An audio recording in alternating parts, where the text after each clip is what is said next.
Hello class, today we're going to be starting chapter 6, pre-algebra, and everybody gets kind of freaked out when we talk about algebra, but this is very simple, just some basic rules that we need to follow. As long as you follow these rules, you'll be good to go, okay? So the first thing we're going to talk about is add sign numbers. How to add sign numbers. Okay, so the first thing we need to talk about is just think of the number line. So if we had a number line, 0 here, 1, 2, 3, 4, 5, and a mirror image on this side, -1, -2, -3, -4, and -5. Okay, so just a mirror image of the number line. And if we talk about positive numbers, the positive numbers are the numbers going from 0 to 5, for instance, okay? So it's anything greater than 0. Or you could see it written like this, greater than, oops, that was crazy, wasn't it? Greater than 0, okay? Now a negative number is any number that 0, or let's write it this way. This will be better. Let's write it -5 to 0. Okay? So any number less than 0. Less than 0. Any number less than 0. Okay? So this is your greater than symbol and this is your less than symbol. So like 1 is less than 4. Or 4 is greater than 1. So that's a way you can write either one, okay?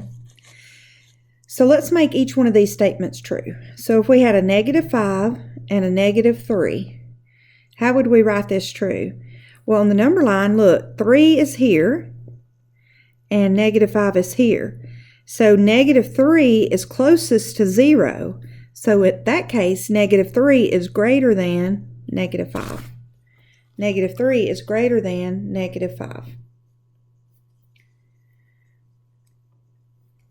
Okay, now what if we had 9 and 6? Well, I don't have that on out here, but if we had 6, 7, 8, 9, 6, and then 9 is further from 0, so 9 is greater than 6.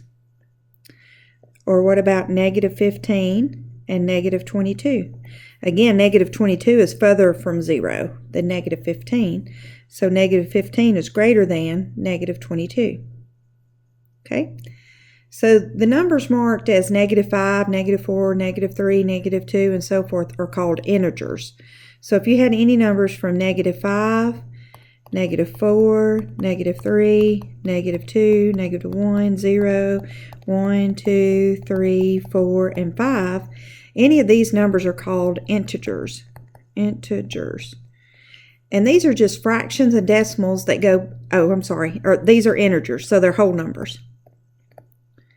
Whole numbers. Now, any numbers between these are called fractions and decimals. So any numbers between whole numbers, the integers are fractions or decimals. For instance, if we had a number here, that would be 0.5. Here would be 2.5, and so forth. Okay? Now, let's talk about adding, let's talk about addition of sign numbers. Okay? So what I mean by a sign number would be like -5 or +4 or -3 and +10. Those are signed numbers. So, for instance, if you had 4 + 3 = 7, that would be the same as saying +4 + 3 = +7. But in reality, we always drop the plus on these numbers and just say 4 + 3 = 7. But when it's negative number, then we have to look at that, okay? So when we talk about values, we're going to talk about something called the absolute value. The absolute value. So the absolute value of a number is the distance along the number line, like we looked at a while ago, between that number and the 0 point. Okay, so let's look at -5. So for an absolute number, we're looking at a number between that number and the 0 point here. Okay? So to look at that, if we had this, okay, these two lines here, that's called the absolute value, okay? And the absolute value of -5 is just 5, okay? The absolute value of -4 is 4. The absolute value of 3 is 3, and so forth. So if we were needing to add numbers, the rules for that, Rule 1. Rule 1. If the two numbers have the same sign, so numbers, and I'm going to shortcut this. This is in the book. Same sign, you add their absolute. Okay? You add their absolute value and give the sign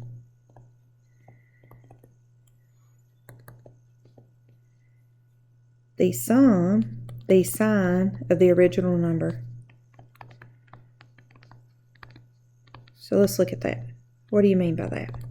So if we had two numbers with the same sign, let's look at it. So -6 plus -14 equals. So the first thing you do is you're going to take the absolute value of -6, and that's going to equal 6, and -14 is going to equal 14. So we're going to say 6 plus 14, that's the absolute value, is 20. But now it says to give the sum the sign of the original number. Our original number was negative. So we're going to give the sign of the negative. So our answer is -20. Rule 2 states that if the two numbers have opposite signs,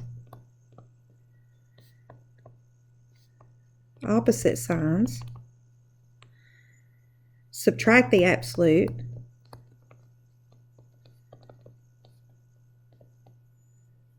and give the difference.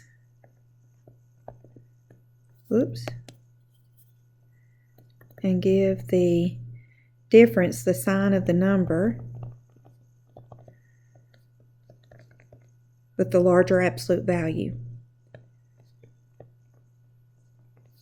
With larger absolute value. Okay, so let's look at that. How do we do that? Oops. So let's look. So 7 plus -2. So we're going to do the absolute value. 7 plus 2 equals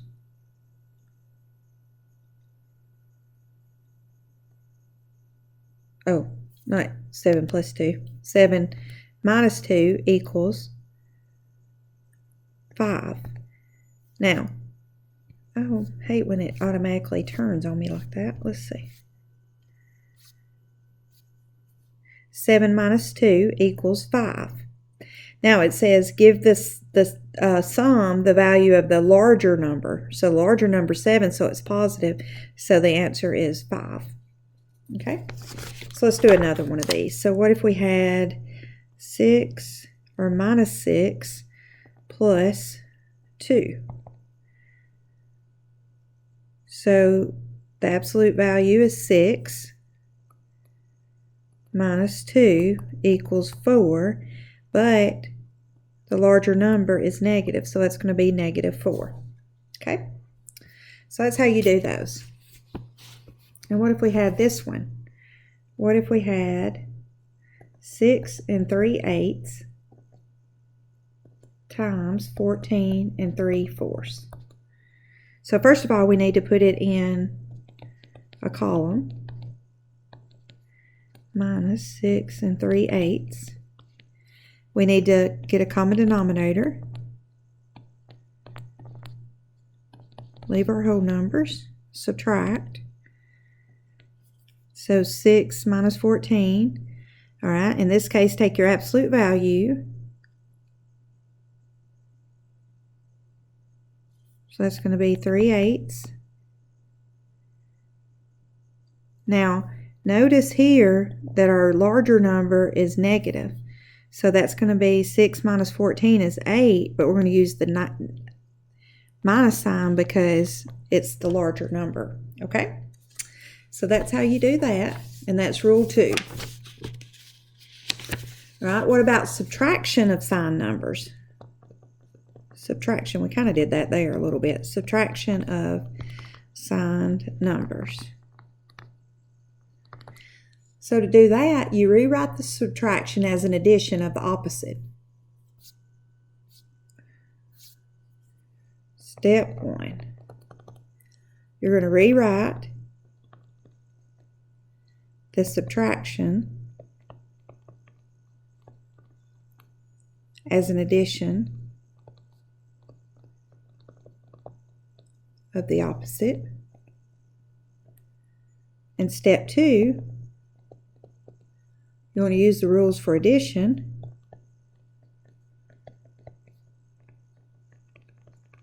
of signed numbers to add.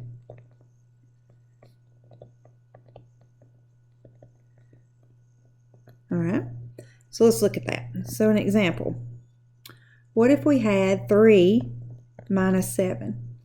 So we're going to rewrite our numbers. So it's going to be plus 3 minus plus 7. So if we subtract that, it's going to be 4, and then we use the sign of the larger number here, which would be minus. What if we had this one? Minus 2 minus minus 6. So anytime you have a minus minus, that's going to be a positive, okay? So that's going to equal minus 2 plus 6 equals 4, because we're using the sign here, which is a plus, okay? Let's do another one. Minus 8 minus minus 3. Again, that's going to be minus 8 plus positive 3, and that's going to be a minus 5. Another one, what about this one? Minus 4 minus 9 equals minus 4 minus 4 minus plus 9, and that's going to equal minus 4 plus minus 9 equals minus 13. Okay, and that's how you do subtraction of signed numbers. The next thing we're going to do is multiplication. Multiplication of signed numbers. So note, the product of 2 positive numbers is always a positive number. So the product of 2 positive numbers is always positive. Okay, so step 1, find the product of their absolute values. Product of absolute values. And step 2, attach a sign to the answer.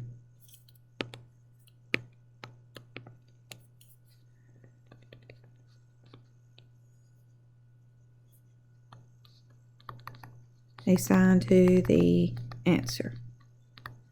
Okay, so the best thing is, again, just do a example. So what if we had this? 3 times negative 2. So first, the product of the absolute values. That's going to equal 3 times 2, which is 6. Now you take the original numbers, have opposite signs, so the product is negative. So in multiplication, if they have opposite signs, you attach whatever sign, the negative sign. So what if we had this? Negative 4 times negative 8. The product of their absolute value is going to be 4 times 8, which is 32. And then the original numbers have the sign, so the product is, look, it has a negative here and a negative. So anytime you have a negative times a negative, it's positive. So a negative times a negative equals positive. If you have a positive times a negative, it'll be a negative. Okay? So what if we had a bigger number like negative 2 times negative 2 times negative 2? Well, first of all, notice negative 2 times negative 2 will be a positive, but then it'll be times a negative, so your final answer will be a negative. So negative 2 times negative 2 will be a positive 4. So that'd be 4 times negative 2, which would be negative 8. Okay, what about this one? This one's a good one. Negative 2 times negative 3 times positive 4 times negative 5 times negative 6. Okay, so 1, 2, 3, 4. So you got 4 negatives, so it's going to end up being a positive. Anytime you have even number of negative, it'll be positive. Okay, only odd number negative, it will be negative. So then you just start doing PEMDAS, okay? So negative 2 times negative 3 is a positive 6 times 4 times negative 5 times negative 6. 6 times 4 is going to be 24 times negative 5 times negative 6. And 24 times negative 5 is 120, and that's going to be negative times negative 6. And negative 120 times negative 6 is 720. And it'll be positive because it's a negative times a negative. Okay, so that's how you do the multiplication. All right, now, what if we had exponents and square roots? Exponents and square roots. All right.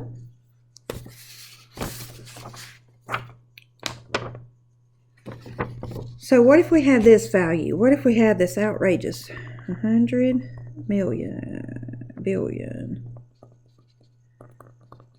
Okay, how could we write that? That would be,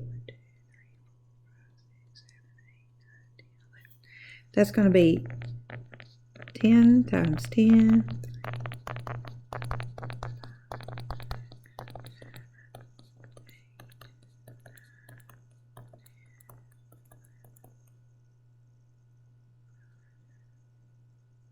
Yep, 11. So it'll be 11 tens, right? So products of this sort are usually written in shorthand because that's a lot of zeros. And knowing Miss Webb, she would leave a 0 out, okay? I probably did. But if you wrote this in shorthand, you see the 10, that's your base, so that would be 10, and we did 11 of those, so that would be 10 to the 11th, okay? So in your calculator, you would hit 10, and then there's a little caret or y to the x or something like that. That would be 10 to the 11, and you should get this value here, okay?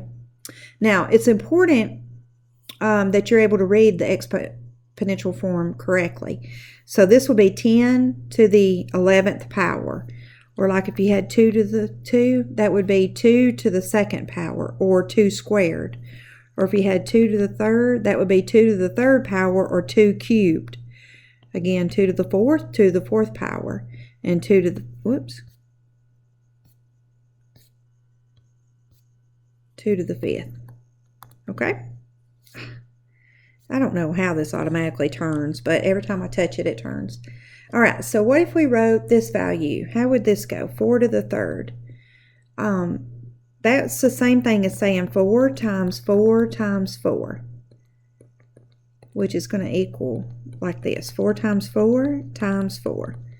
So that would be 16 times 4 equals 64. Okay? Now, another thing is writing things in exponential form. If you had 5 times 5 times 5 times 5. That's 4 of them, right? So that's going to be 5 to the 4th, like we talked about. Your base is 5, and your exponent is 4. Okay? And so forth. Now, what if you had 2 to the 6th? That's going to be 2 times 2 times 2 times 2 times 2. 1, 2, 3, 4, 5, 6. 1, 2, 3, 4, 5. One more, 6. Okay? So that's going to equal 64.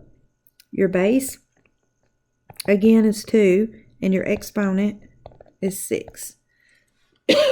Now, let's talk about order of operations. Order of operations. You probably remember from school, and if you don't, it's a reminder. PEMDAS. Please excuse my dear Aunt Sally. Parentheses, exponent, multiplication, division, add, subtract. And this is always from left to right. Okay? So first, you simplify all operations within the parentheses. Then you simplify all exponents. Then you simplify multiplication and division. And then add and subtraction. Okay? So let's look at an example. What if you had this? What if you had 12 plus 54 divided by 3 squared? So you wouldn't start with 12 plus 54 because you got to do, please excuse my dear Aunt Sally. So first you're going to do the exponent because we don't have any parentheses, so the next thing is exponent.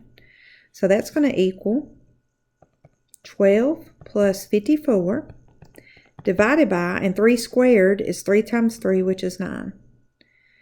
Next, what do? Multiply or divide? We don't have any multiply, so we're going to do the division.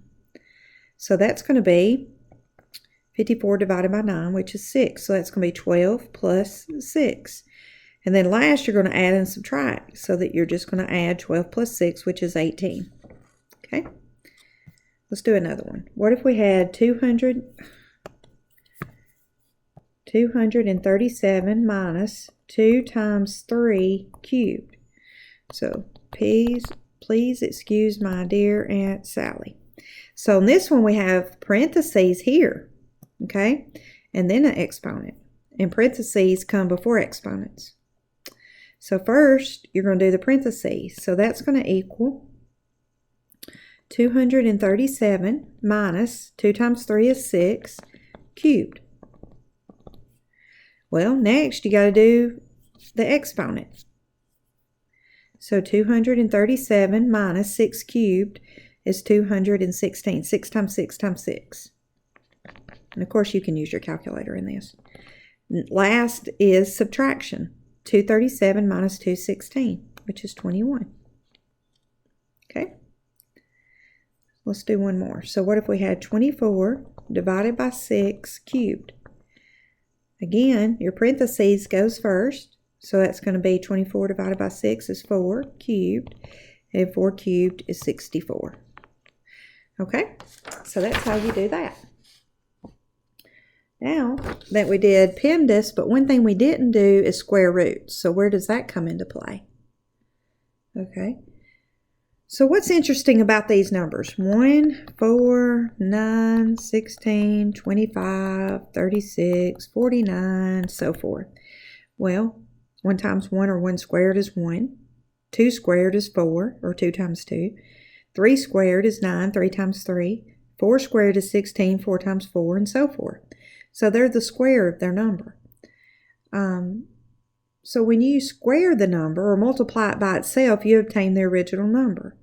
The symbol for a square root, so that's called a square root. The symbol for that looks like this, okay? The square root of 16 is 4. The square root of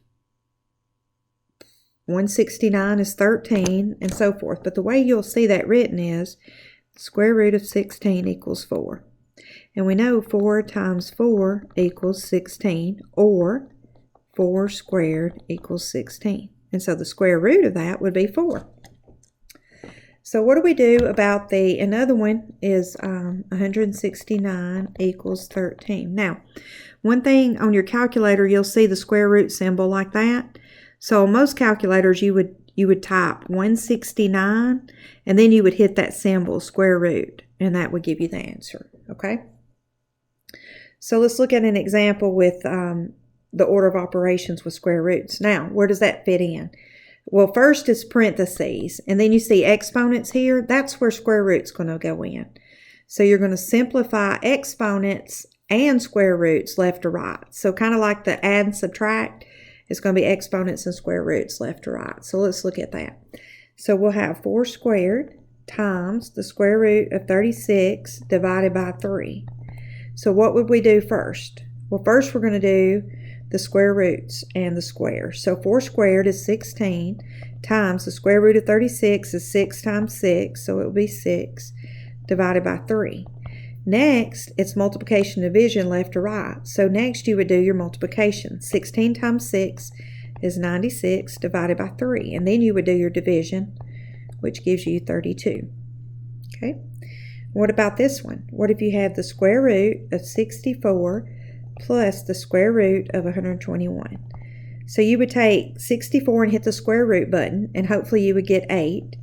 And 121 square root is going to give you 11. And then that's going to give you 19. Then you add them together. Okay?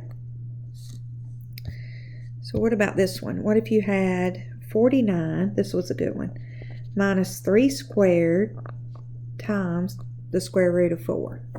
So you just work it in order. So 49 minus the square root, 3 squared is 3 times 3 is 9, times the square root of 4. So next you do the square root of 4, so it's going to be 49 minus 9. Square root of 4 is 2 times 2 is 4, so it'd be 2 times 2. Okay, you still got to do multiplication left to right, so you're going to have to do 9 times 2 next. So it's going to be 49 minus 18, which gives you 31. So you've got to use PEMDAS. Please excuse my dear Aunt Sally. So first, you do your square root, or your square, 9. Then you do your square root, 2. Then you multiply, 9 times 2 is 18. Then you subtract. Okay, what about this one? What if you had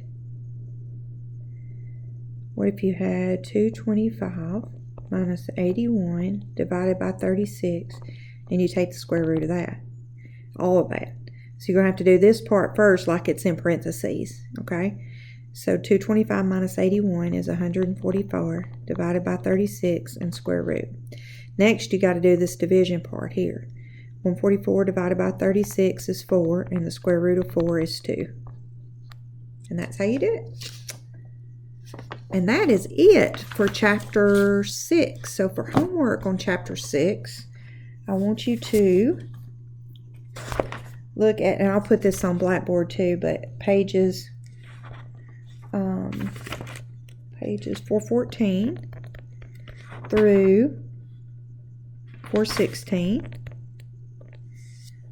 I want you to do all of A, 1 through 4. B, I want you to do the odd. C, I want you to do the odd. D, the odd. And E, I want you to do 1, 3, and 5. Okay? So I hope you guys have a good day, and we will see you next class. Thank you.